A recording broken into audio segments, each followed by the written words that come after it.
Okay, okay, I'm excited. Are you excited? Yeah, I am Okay, excited. will I'm a little you? bit nervous, It's okay. but You yeah. don't have to be nervous because we'll be like chatting with a friend. Okay, cool. Why don't you introduce yourself and your role in Cider? Yeah. Wait, do I look at the camera? You can choose to look at the camera at me. Okay. Well, my name is Jenna Boucher. I am the head cider maker for Geo Cider up in Squamish. And then I am also a licensed educator for the certified cider program that the ACA runs in Canada. Okay. Yeah. So why cider for you? Like, what got you into cider? How did your cider story Yeah. begin? So originally, I was on a sabbatical from social work. I was living in the Rocky Mountains, where it is notoriously expensive to live in Canada, and a lot of my friends were making a lot more money serving. So I said, let me try serving part time, see what happens. And I was making more money part time serving than social work. So I said, okay, let me take a Yeah. yeah. So I said, okay, I want to enjoy the mountains. I want to be able to snowboard, rock climb, all of that, and the serving schedule allows me to do that. So let me go serve full time. And then right when I decided to do that, COVID happened and everyone got laid off. But the brewery I was working for, the brewers were mandated to stay working because alcohol was essential. And so they said if you didn't want to get laid off and you didn't want to lose your job and you didn't want to go on the CERB, the government income, that they would train people how to be sellers and how to work in a brewery. So I immediately jumped on that because I thought it'd be really fun to learn how to make that product. But it didn't make sense for me to stay at the brewery because I have celiac. Yeah. So I convinced a cidery in Calgary to hire me on with only like cellar hand brew experience. Okay. And just kind of Yeah, went yeah. From there, it was like every YouTube video, every Reddit thread, every textbook, anyone I could talk to. It was baptism by fire, a lot of self learning, and a lot of just like straight stubbornness. I'm gonna learn how to be very good at this. Okay. So. Was cider something that you were drinking already, or was it something that you were introduced to like after getting into like the serving world So and doing that? I was already drinking cider and some wine, mostly just inherently because I had to be drinking gluten free. I think my brothers love to tell the story. There's a very famous area in Canada called Prince Edward County. Okay, I've heard of it, but I don't know anything else. It's on Lake Ontario. It's got its own like kind of like eco like system biosphere because of the lake effect. It grows really wonderful grapes and really wonderful apples. And the joke is my family brought me there when I'd like turned freshly 19, and I remember my brothers were really into it. And I was like, why would I ever want to be here? Like, I don't care about wine. I don't care about cider. Like, we're in like this fancy farmland. This is not what I want. And then fast forward 10 years, and Prince Edward County is now like where I go to vacation all the time because, yeah. But we always think it's funny because when they first brought me there, the joke was like, well, what are we going to do with Jenna? Yeah. And like now I'm like, I bring people there like on purpose. You're like, come and look at this wonderful terroir and try the ciders with me. Yeah. That's amazing. I love it when there's like little full circle things like that in your life that come back where it's in the moment you're like, this is never going to be something that I'm into. And then you're like, guess what, guys? Yeah, no, let's go here on vacation. It's really nice. And like, but yeah, like, so cider kind of was what I was drinking. And I mean, I already still had student debt from like going and doing social work. And so I didn't really want to necessarily go back to school, but I knew that I didn't want to go to social work. But I knew that like brewing inherently wasn't going to be for me because I'd be surrounded by allergens. And so I was like quite lucky to be introduced to a friend of a friend who hired me on at a place called Uncommon in Calgary. Okay. And that's kind of where you cut your teeth in cider. And that was like the full like no temperature control. It was like 50 different like 1,000-liter IBCs at a time that I had to like manage. We had one 2,500 bright tank that I would blend into. Like it really was just really learning by like I just some way somehow and just crash course and like figure it out. Some things were okay. Some things were not okay. Other things were worse than that. But no, I made my way. And then when I was at Uncommon, all of our juice came from British Columbia because Alberta really isn't a great like growing area for like for dessert apples or like heritage heirloom apples. It grows really good like crab apples, like Kerrs grow really really well there. I love a crab apple. Yes, same. So a lot of our juice came from the Okanagan, but I really wanted to learn how to orchard as well, which is how I got hired on at Two Blokes. Okay. Because Two Blokes is an orchard-based cidery. And so I originally got hired there just for a summer contract. And then while I was there, they happened to be bought out, and then I ended up staying there for almost 3 years before. Oh, Now I just moved back out west, and I'm again in like an urban-based cidery. okay. So all of our juice again comes from the Okanagan. So again, full circle. I went from Okanagan juice to Orchard Fresh juice to now Okanagan juice again. And the cider you're working at now is making very like modern style ciders. Yeah, okay. Yeah, very modern. All of our dessert fruit that we get in, it's all dessert fruit blends. Like it's a lot of Honeycrisp, Ambrosia, Gala, Spartan, like the typical hags mixture we call it. So okay, what hags? Hags, yeah. Like what does it like? Have a great summer or no? Well, yeah. That's what, in America, that's what that means. Yeah, is have a really? great summer. Yeah, when you sign people's yearbooks at the end of the year, you instead of writing "Have a great summer," you just write "Hags" and your name. That's if you like weren't good friends. So if you get a lot of hags in your yearbook, you're like, oh, I'm not actually as popular as I thought I was. No way. See, I always just signed any yearbook I signed. I did in the words of Lizzie McGuire: "You rock, don't ever change." I do like that. I was a little too old for Lizzie McGuire. I know, I'm showing. Yeah. Now so hags, it was like the very early 2000s yearbook signing. No, for me, hags means Honeycrisp, Ambrosia, Gala, Spartan. Okay, I like that acronym can mean so many different things. It's true. Yeah. So I know that you're working at Geocider now, but we really wanted to talk about becoming a licensed educator for the ACA. And you're a certified sommelier as well as I am. Congratulations. Yeah, we're super cool. You know what? I set my pen out and then I didn't put it on today. So can you talk about the process of that? Like, let's kind of scoot back a little bit to like why you decided that you wanted to get certified and then how you kind of leaned into or found yourself in the role of becoming a licensed educator. Yeah. So I wanted to become a sommelier essentially, and so I was looking into the different educational streams, and there's it seems to be there's a Cider Institute, which is fully really really great program, and which is really more science production, like how to make cider, all that behind it, whereas the sommelier program is a lot more about tasting. There is the history, all the apples, the cultivars, knowing all of that, but the sommelier felt a bit more accessible.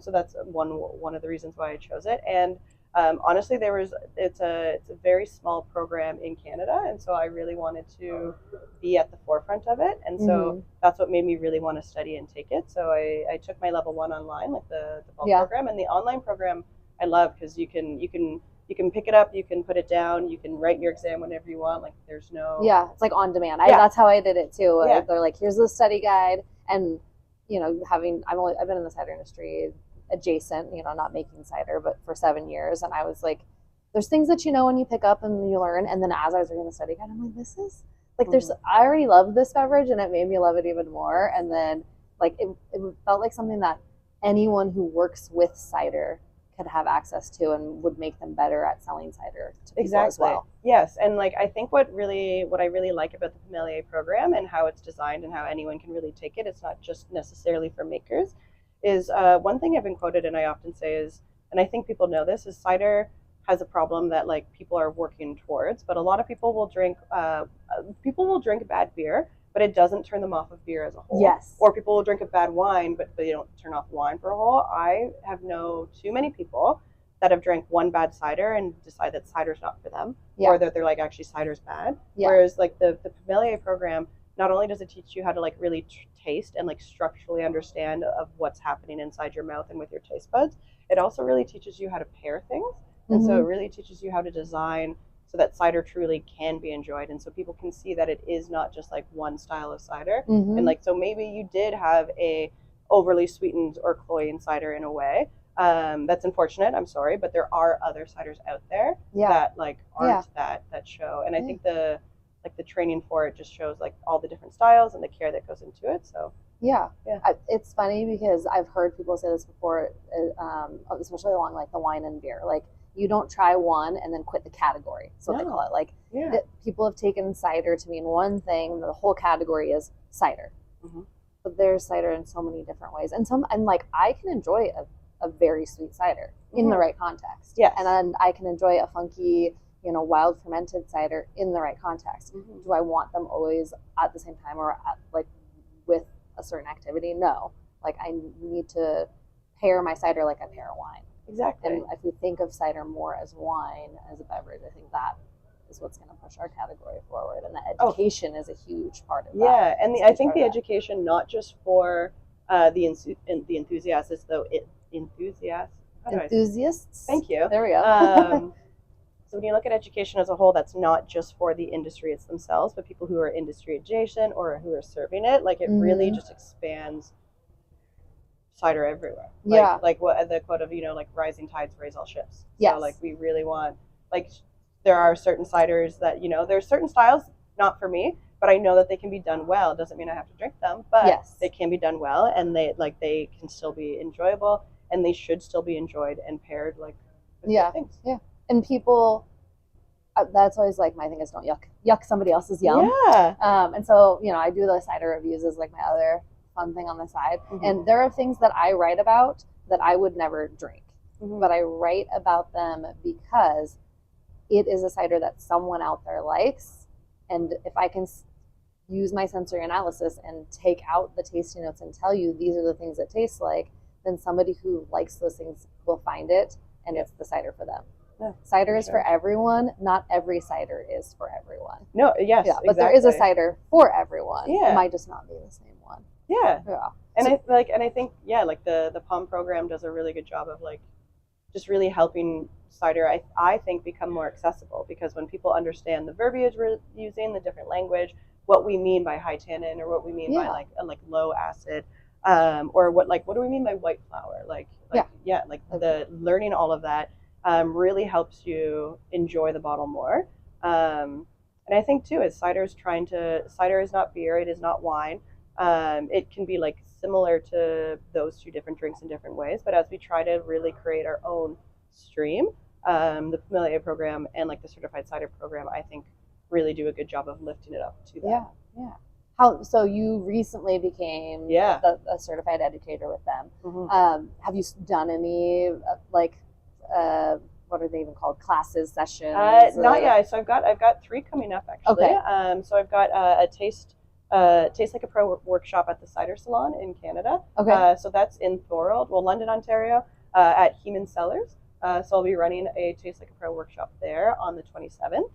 On April 11th, I'll be at Junction Cider on the island, running a Taste Like a Pro workshop there. And then on May 7th, I'll be in Vancouver at Parallel 49th doing a Taste Like a Pro. Okay. And then working on a few other things here and there to get it more accessible to Canadians, but things are in the works. So you're for all of Canada then. Yeah. So you're gonna have to travel and get things going in places. So when you say Taste Like a Pro, what kind of workshop is that? Is it for anybody? Is it geared towards people who are selling cider? Is it kind of like the certified cider guide thing, or is it like completely different? Like what kind of education can people expect in going to a workshop like that? Great question. So anyone can attend. It is geared towards folks who are studying for the Sommelier, so folks who've done their level 1. Though I also think like anyone can attend, and it's really good, I think, when people.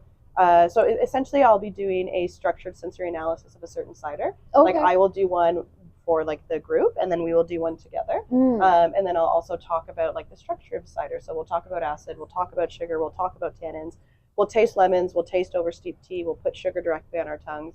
We'll talk about the structure as a whole, and then I will do like a full guided sensory analysis, and then we'll kind of do one as a group now that everyone knows everything. But I think also, even if you don't have your level 1, it's a great way to really get excited for it. And I think that really shows people what they are studying and what they want to be doing. So anyone can attend, whether you're insider, you just like to enjoy it, you're adjacent, or you are studying for your Sommelier. Okay, so it's kind of like a stepping stone. It's intended to be a stepping stone between Certified Cider Guide and Sommelier, like to practice the skills that you need in order to pass. Because the Sommelier, from having done it, is like the whole written theory portion, and then there is that sensory component. So it's helping you study for the sensory component in that way. Okay. Will there be any other styles of workshops that you're doing through them, or is it all going to be these sensory type ones right now? Like right now, I'm working on a lot of the sensory Taste Like a Pro. I have been talking with a few different cideries here and there to host a public certified level, like certified cider guide, the level 1. Just because the more level 1s we get in Canada, the more easier it'll be to have a Sommelier exam in Canada as well. Because that is a bit of a hurdle to some Canadians right now, is getting to write the exam, which there hasn't been one held in Canada yet. So that would be like the steps that you're looking forward to in the future in this role. So going back and do you have anything else you want to say about the education program?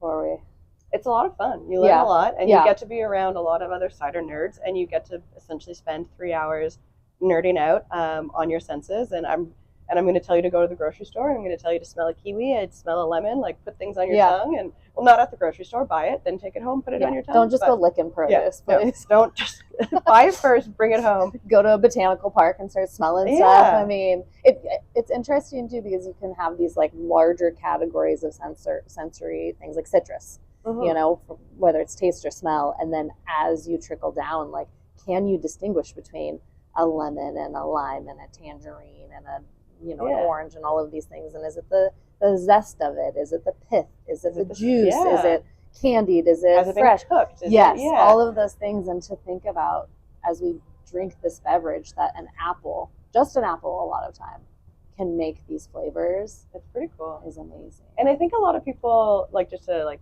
go on that, a lot of people get scared thinking that they need to be like a super taster to be able to, like, I don't know. And I'm like, but you can train your palate to do this. And that's what these programs are for. So like these Taste Like a Pro workshops are going to set you up so that you are able to do that.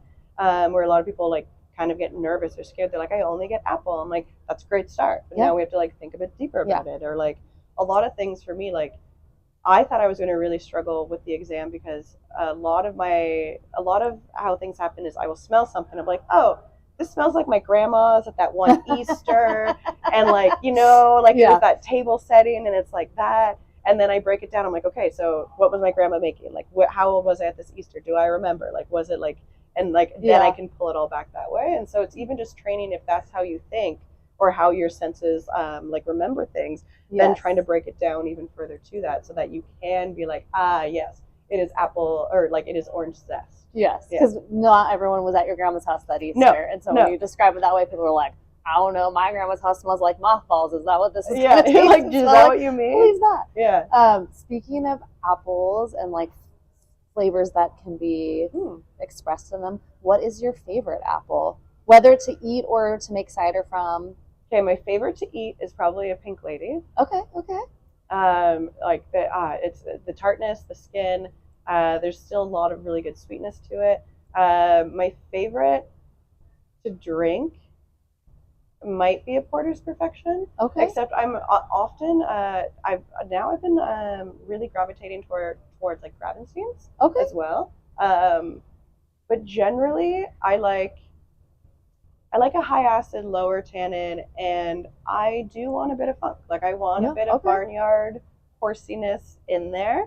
That's kind of where. Do you prefer like wild fermented ciders, or are you just want the apple to? Because some apples just give that like leathery forest or orchard floor taste from the apple. Yeah, and then sometimes you have to get it from the yeast, but you want the apple to have that characteristic. I like when the apple has that characteristics. I mean, I go on and off. There's been so many really, really well done wild fermented single varieties out there that blow my mind that they are wild fermented. Yeah. But I think I do. I would say I prefer wild from like the makers I know that I like and like how they make their stuff. Yeah. I like wild if it allows the apple to come through. Sometimes I find I will try something that's wild fermented and all I can taste is the yeast. Yes. And I'm like, this is yeast. I want the apple characteristics to still come through. Yeah. And so there's like that fine line between letting it do what it's going to do because of the fauna. Yeah. And then I want the flora to be there. To be there too. See, so. I love Brett. Okay. And not everyone does. But maybe you like it because you can't get it otherwise. Yeah, right. But no, I mean, I do like a bready, like something that has gotten a bit of wild and what I do like. I will say, like, I am quite sensitive to VA and like me too. Not the biggest fan of that. And even like when we talk about like the funkiness of it, I would also say I prefer Barnyard over Band-Aid. Okay. Band-Aid, not my favorite. Yeah. It like has a time and a place, but Barnyard I love. Orchard Floor, leather I love. I do love a lot of like wood, like a lot of things that have been aged or have had wood contact. Like I love what wood can do. Like when we talk about like the vanilla, the clove, the leatheriness, like the baking spices, like a lot of those secondary fermentation notes I really like. I enjoy this too. Yeah. Have you had any, so working in cider for, how long has it been since you started, do you think? I think it's Like been from like your five Okay. years now. So in the last 5 years, Mm-hmm. what was your biggest cider disaster? Like something that Oh, it happened? like just happened. Okay. So I created a full on like mouse bomb. Like Oh. I have never Like had- it needed to be dumped. Mouse bomb. it should have been dumped, wasn't dumped.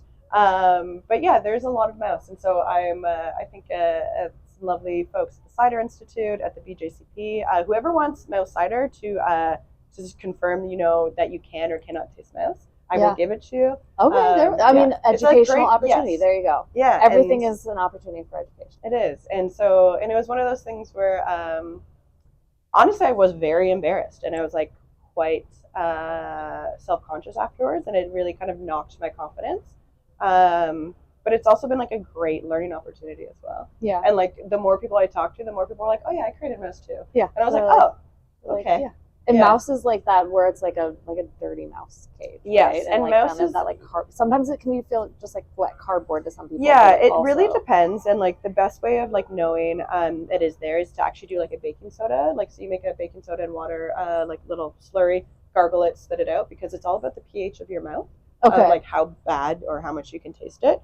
But yes, to some people, mouse is like truly like a rodent's cage. Like think like piss filled. Sawdust. Yeah. To other people, it could be like stale cardboard, wet cardboard, stale popcorn, like a stale Dorito, but without the cheesiness. Like just like think of a stale corn chip. Yeah. Or like to me though, like it actually changes my mouth feel a lot, and like my mouth actually feels like fuzzy. And it all happens a bit like to me it happens about 7 seconds after I swallow or after I spit what's been in my mouth. And yeah, it like can really change. I mean, like I was even talking to a friend last night, and he said it literally feels like you're pulling a mouse out of your mouth. Oh, like the hair, like it's not something that you want to drink. No, but it's a great opportunity to educate people on like if they need to find that. And it's interesting. I've done the sensory ones where you put different foods in your mouth and then drink it to see how it changes your perception of cider. Mm-hmm. And it's interesting to see how different people's palates can be. Yes. How like you can pick up on things that other people can't. We did the one where you like take the little strip and you put it in your mouth. I can't remember what you're testing and if you can taste, but like some people put it in and they didn't make any reaction, and I put it in and I was instantly like, whoa, like bitter, like what, like did you just make me put like somebody's Q-tip in my mouth? Like what is this? And I cannot remember what it was that we were tasting for, but like I'm super sensitive to it. So when I get cider that has that, fault or flaw is what we're kind of what we're talking about. Like for me, it feels like a fault, where for most people it would be a flaw, because they're like, all the other characteristics I can taste around this, and it adds to it. For me, sometimes I'm like, oh, that's too much of it, and like other people would enjoy this, but I won't, because my palate says no. And that I understand, and I think there's also like there's a time and a place, and like I'm lucky enough that I get to judge a lot of competitions too, and so there are certain ciders where you can expect. Or like certain categories where you can expect that like funkiness. Yeah. And then there's other ones where it shouldn't be there. Yeah. And I mean, mouse should never be in any cider ever.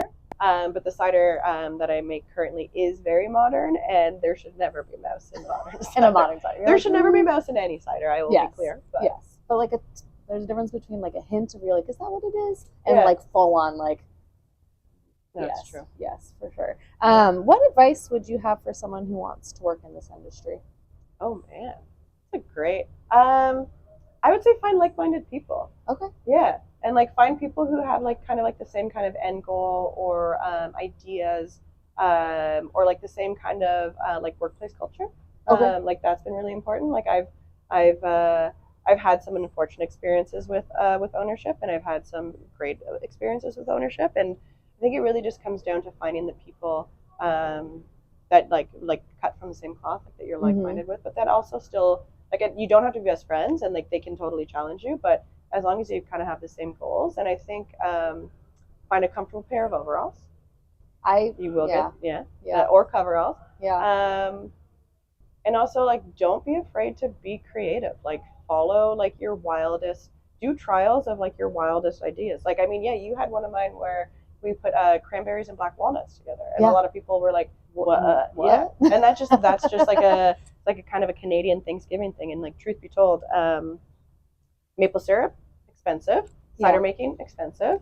So sometimes you want to find ways to cut costs. And when you look at Aunt Jemima or a lot of the like fake maple, a lot of the times they use black walnut as an extract because it has so much maple essence to it, or it reminds people. Okay.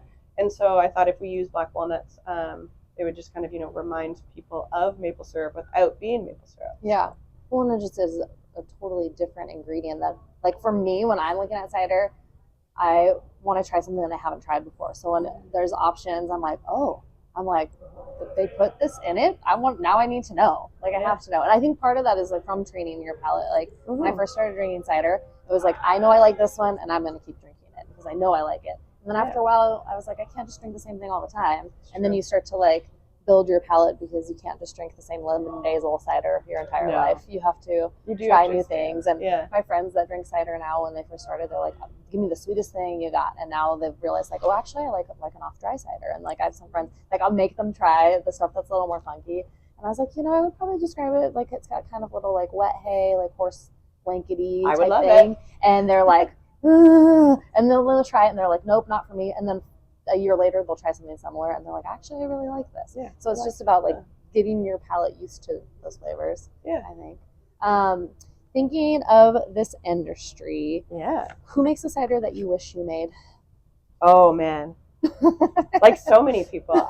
There's three main people. Well, I'd say there's like 3 or 4 big ones in Canada that I really look up to. So Joey from Annapolis Cider, he won Canadian Maker of the Year last year at Glencaps. He makes phenomenal stuff. He's also just so smart about the science behind it all, and he tries really, really cool stuff.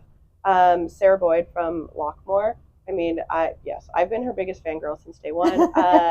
She does some of the nicest single varietals I've ever seen come out of Canada, specifically like a Harrison's or the Harry Masters Jersey. She does a lovely single varietal Kingston Black. Martha Lowry from Woodfolk. Again, she's just, her knowledge is next level. And then if we want to come more like this way where I live now, the folks at Sunday Cider, they're on the Sunshine Coast. They do some really phenomenal, really cool, really funky, really playful, and they just seem like great folks. So those, like, of the Canadians, like those would be the 4 that I'm like, that's my Canadian Mount Rushmore. Where you're like, like I will worship at your altar. Oh my gosh, yes, and like I love it. Yeah, and I mean, and then like when I think of the States, like huge fan of what the Hakens are doing. Like, I mean, they're so many of their ciders. I'm like, can you make this a perfume so that I can just like walk can I around? wear this? Can I bathe in this? But no, there's those would probably be. There's a lot of amazing cider people, and I feel like from being in this industry, like you were saying that they're wonderful people, like they all are. Like I feel like it's a community where you could really, if you had their phone number, you could call them and be like, let's go and let's hang out. And they're like, yes, come, stay with me. Fully. Let's do this. And it's like the same thing too. Like I've had people like just reach out through the DMs on Instagram, being like, hey, I'm like outside of Toronto, or like when I was at Two Books, they're like, I think I'm near Two Oaks. Can I come up? I'm like, yes, please, like let me, let me show you around. Especially just because like a few of the most of the places I've worked for, it's been me kind of as like the head maker, and then I have an assistant cellar hand, and so we've really just been like small teams of just 2 people. So the more people I have to nerd out and to talk about cider, I love it. Which is also why I love, like when Jenny first approached me about the licensed educator role, I was like, I kept triggering. I was like, are you talking to me right now? Me? Really? I was like, really? So I was just like blown away with the honor, but like selfishly, I love it because it gives me a great excuse to travel Canada and talk about literally my favorite thing.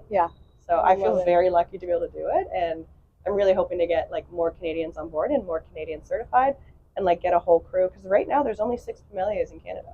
Like, so I would love to get that number over 10, over 20, over 30. Like we're gonna double it this year. I mean, I'm also a competitive person, so it's like we'll be the most outside of the States. But I've got work to do. So. It's how many are there now total? Like 130 something? 157. I think. So there's still, I mean, worldwide, that's like not that many.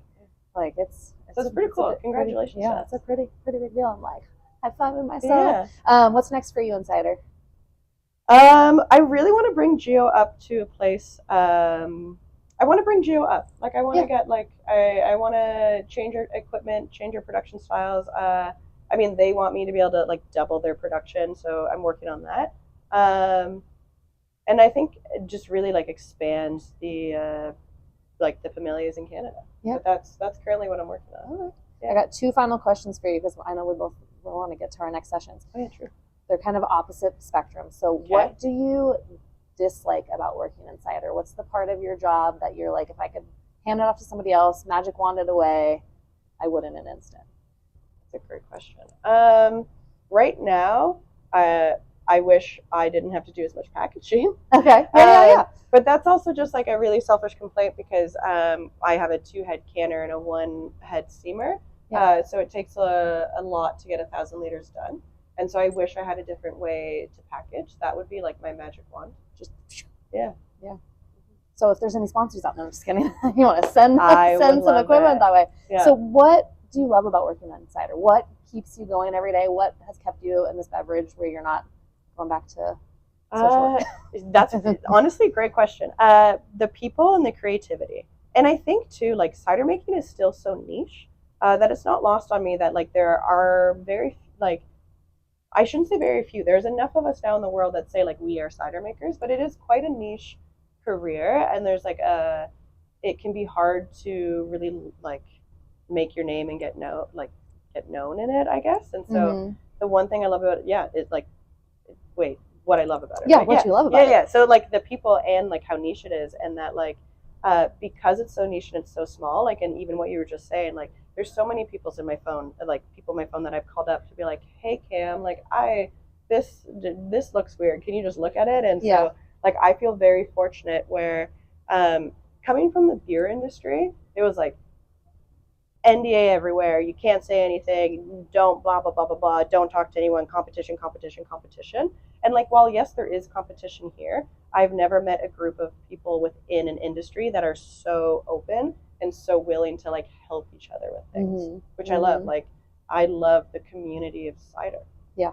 Oh, me too. I feel like it's the freaking it's like being home. Yeah. And then like in the home you choose. Too. Yeah. People who home might not be the best for them, but it's like when we come to events like this, it's like hi. No, who am I going to sit with? Like, who am I going to? It's really great, and I honestly I feel quite lucky to like. I mean, like thank you for this, and even just like the friendships I've made and the other people. Like, cider's really fun. I want more people in love with it. I want more people in it. I want to keep growing this industry, and like I want to keep growing this community because again, these events are fun because I just get to come hang out with all my homies, and I just want to keep the circle going. Yeah, and learn about the thing that you love. Yeah.